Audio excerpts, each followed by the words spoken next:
Hello friends, स्वागत है हमारे चैनल नेट एडू पर। दोस्तों, आज के वीडियो में मैं आपको बताने वाला हूं कि संगठित और असंगठित क्षेत्र में क्या अंतर होता है। ठीक है, ये इकोनॉमिक्स यानी अर्थशास्त्र के अंतर्गत आता है। तो चलिए शुरू करते हैं और जानते हैं कि संगठित और असंगठित क्षेत्र क्या होते हैं और इनमें क्या अंतर होता है। तो सबसे पहले जानते हैं कि इसे मतलब ये क्या होते हैं। ठीक है, संगठित और असंगठित क्षेत्र किसे कहते हैं। देखिए, संगठित क्षेत्र में होता क्या है कि लोगों को रोजगार जो है नियमित तौर पर मिलता रहता है। ठीक है, और असंगठित क्षेत्र में रोजगार जो है नियमित तौर पर नहीं मिलता है। जैसे देखिए, संगठित क्षेत्र में एग्जाम्पल के लिए ले लीजिए, एक कोई सरकारी कर्मचारी ले लीजिए। ठीक है, उसको लगातार रोजगार मिल रहा है। ठीक है, जैसे गवर्नमेंट टीचर ही मान लीजिए या गवर्नमेंट एम्प्लॉय ही कोई मान लीजिए। ठीक है, तो उनको क्या है, डेली डेली रोजगार मिल रहा है। ठीक है, और असंगठित क्षेत्र में कोई एक मजदूर ले लीजिए। ठीक है, मजदूर लोग असंगठित क्षेत्र के अंतर्गत आते हैं। पता चला कि आज उनको रोजगार मिला और कल जो है काम नहीं मिला, तो क्या होगा, इन लोगों का रोजगार जो है नियमित तौर पर नहीं मिल रहा है इन लोगों को, तो इसलिए ये असंगठित क्षेत्र के अंतर्गत आते हैं। ठीक है, फिर से मैं आपको बताता हूँ कि संगठित क्षेत्र में सरकारी कर्मचारी लोग आएंगे। ठीक है, या मल्टीनेशनल कंपनी जो है सरकार से पंजीकृत है, जो रजिस्ट्रेशन किए हुए है, वो उसके कर्मचारी जो है आएंगे संगठित क्षेत्र में। ठीक है, मतलब कि वैसे लोग संगठित क्षेत्र में वैसे लोग जिनको नियमित तौर पर रोजगार मिलते रहता है, वो संगठित क्षेत्र के अंतर्गत आते हैं। और असंगठित क्षेत्र में वैसा क्षेत्र है जिसमें लोगों को नियमित तौर पर रोजगार नहीं मिलता है। ठीक है, जैसे आज रोजगार मिला, कल रोजगार मिला, पता चला कि परसों तो कुछ काम ही नहीं है। ठीक है, तो इस तरह से असंगठित क्षेत्र में लोगों को नियमित तौर पर रोजगार नहीं मिलता है। अब चलिए इन दोनों में अंतर के बारे में जान लेते हैं कि इन दोनों में क्या अंतर होता है।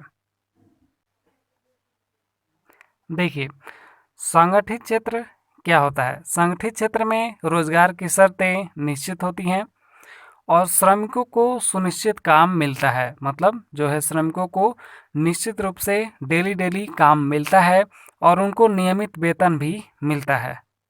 और असंगठित क्षेत्र में क्या होता है कि दूसरी ओर जो है, असंगठित क्षेत्र में व्यवसाय आते हैं। ठीक है, बिजनेस वगैरह आता है।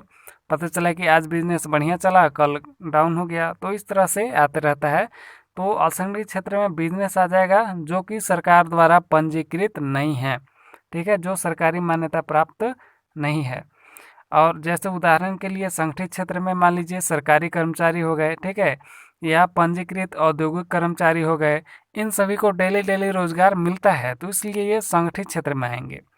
और असंगठित क्षेत्र में जैसे खेती जो है, खेती करना हो गया, या निर्माण कंपनियां हो गई, जो कंस्ट्रक्शन कंपनियां हो गई। ठीक है, या घरेलू काम हो गया, ये सभी आते हैं असंगठित क्षेत्र में। उसके बाद संगठित क्षेत्र के जो है व्यवसायों को कुछ दिशा निर्देशों और विनियमों का पालन करना पड़ता है। यानी जो सरकारी कर्मचारी लोग होते हैं, उनको कुछ सरकारी नियमों का भी पालन करना पड़ता है। ठीक है, सरकारी नियम या शर्तों का कुछ पालन करना पड़ता है, जो कि सभी जो है व्यवसायों पर लागू होते हैं संगठित क्षेत्र वाले में। और असंगठित क्षेत्र के व्यवसायों को इन दिशा निर्देशों और विनियमों का कुछ भी पालन करना नहीं होता है। ठीक है, कुछ भी पालन करने की आवश्यकता नहीं है, वो अपने मर्जी से काम करते हैं। ठीक है, जब जब काम करना होगा काम करेंगे, जब नहीं काम करना होगा नहीं करेंगे। ठीक है, और मान लीजिए एग्जाम्पल के लिए कि वहीं कोई एक जो है सरकारी कर्मचारी है। ठीक है, एक सरकारी कर्मचारी है और उसको कल स्कूल, मान लीजिए कि सरकारी टीचर ही मान लीजिए, कल स्कूल जाने का मन नहीं है। ठीक है, उसका कल पढ़ाने का मन नहीं है, लेकिन ये तो नियम कानून बना हुआ है कि नहीं, डेली डेली आना है। ठीक है, तो उसको मन है या नहीं है, उसको जाना ही है काम पर। ठीक है, तो इस तरह से नियमों का पालन करना पड़ता है। और कोई एक मजदूर है। ठीक है, मान लीजिए कोई एक मजदूर है।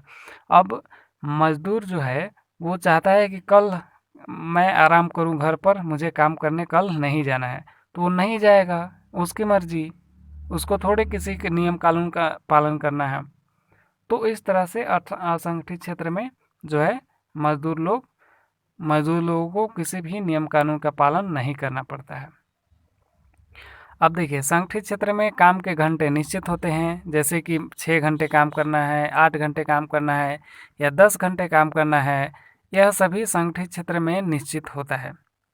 यदि कर्मचारी अधिक काम करता है तो उसे नियोक्ता द्वारा ओवर टाइम के लिए भुगतान किया जाता है। अगर संगठित क्षेत्र में कोई श्रमिक जो है ओवर टाइम मेहनत करता है तो उसको अलग से पैसे दिए जाते हैं।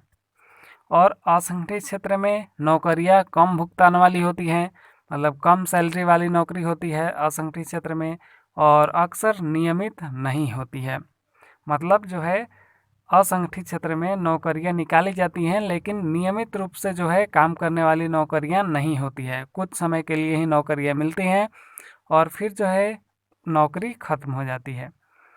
अब देखिए, संगठित क्षेत्र में फिर है, संगठित क्षेत्र में कर्मचारियों को नौकरी की सुरक्षा, सवैतनिक अवकाश, पेंशन, स्वास्थ्य और अन्य लाभ भी मिलते हैं।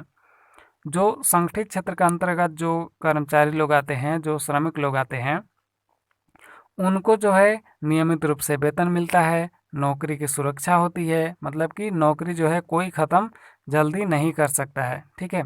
और सवैतनिक अवकाश, सवैतनिक अवकाश का मतलब कि अगर आप छुट्टी पर भी हैं, ठीक है, अवकाश जो है मान लीजिए कि आज जो है किसी जयंती की छुट्टी हो गई, ठीक है, तो सब लोग घर पर हैं तो फिर भी उनको जो है पैसा मिल रहा है। ये हो गया सवैतनिक अवकाश, मतलब छुट्टी है फिर भी पैसा मिल रहा है। पेंशन भी मिलता है, स्वास्थ्य भी, स्वास्थ्य सेवाएं हैं वो सभी मिलते हैं। और असंगठित क्षेत्र में जो है रोजगार सुरक्षित नहीं होता है। नियोक्ता यानी जो नियुक्ति करने वाला है वो बिना किसी कारण के कर्मचारी को निकाल सकता है। मजदूरों को कोई लाभ नहीं मिलता है इसमें। तो असंगठित क्षेत्र में इतना बड़ा अंतर है संगठित और असंगठित क्षेत्र में। देखिए, संगठित क्षेत्र के कर्मचारियों के वेतन नियमित अवधि में वृद्धि होते रहते हैं। जैसे कि जो संगठित क्षेत्र के में कर्मचारी जो लोग आते हैं उनको मान लीजिए 5 साल या 10 साल में जो है वेतन में वृद्धि होता रहता है। लेकिन असंगठित क्षेत्र में जो है इसमें कमाई और मजदूरी दोनों ही एकदम कम होती है, शायद ही इसमें कभी वृद्धि होती है। तो आपने ये तो समझ लिया कि संगठित और असंगठित क्षेत्र में क्या अंतर होता है। संगठित क्षेत्र में सरकारी कर्मचारी लोग आते हैं और असंगठित क्षेत्र में जो है मजदूर लोग आते हैं, किसान लोग आते हैं, ठीक है, खेतिहर मजदूर लोग, ये सभी आते हैं जिनको काम मिलता है और कभी काम नहीं मिलता है। काम मिला तो पैसा और नहीं काम मिला तो नहीं पैसा। और संगठित क्षेत्र में क्या होता है कि काम मिल रहा है तब भी पैसा और नहीं मिल रहा है तब भी पैसा, मतलब कि काम करो तभी पैसा और छुट्टी हो तब भी पैसा, ठीक है। ये होता है सरकारी में और प्राइवेट में। तो उम्मीद है आपको यहाँ तक अच्छे से समझ में आया होगा। वीडियो अगर अच्छा लगा होगा तो लाइक ज़रूर कर लीजिएगा और चैनल को अभी तक सब्सक्राइब नहीं किए हैं तो सब्सक्राइब ज़रूर कीजिएगा। मिलते हैं हम अगले वीडियो में ऐसे ही नए टॉपिक के साथ। तब तक के लिए धन्यवाद।